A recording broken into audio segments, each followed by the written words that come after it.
Buenas noches a todos. Antes de leer el veredicto final, quiero desear mucha suerte a todas las candidatas y también agradecer todo el sector por todo el cariño que nos habéis demostrado durante todo el año.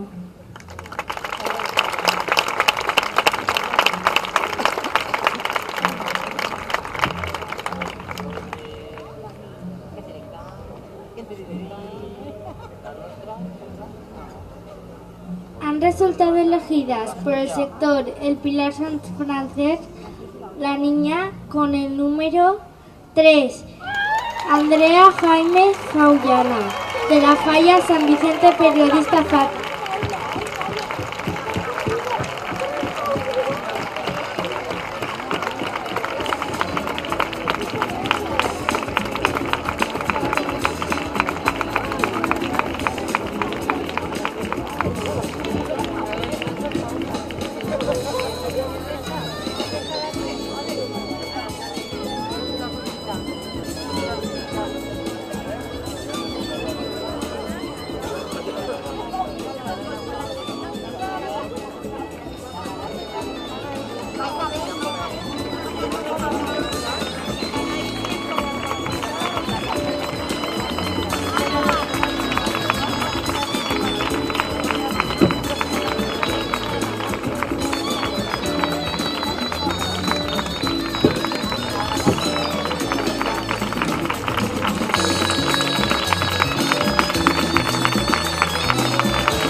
La niña con el número 8, Irene Moret Pongas, de la Falla Pie de la Cruz Don Juan de la Villarrosa.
La candidata con el número 8, Carmela Borras Morel, de la Falla Avenida del Oeste.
Y por último, la candidata con el número 1, Eva María Gordillo Castellanos, de la Falla Cuarto Lomar.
Una vegada l'objectiu estarà complit, tots junts cantem l'himne regional.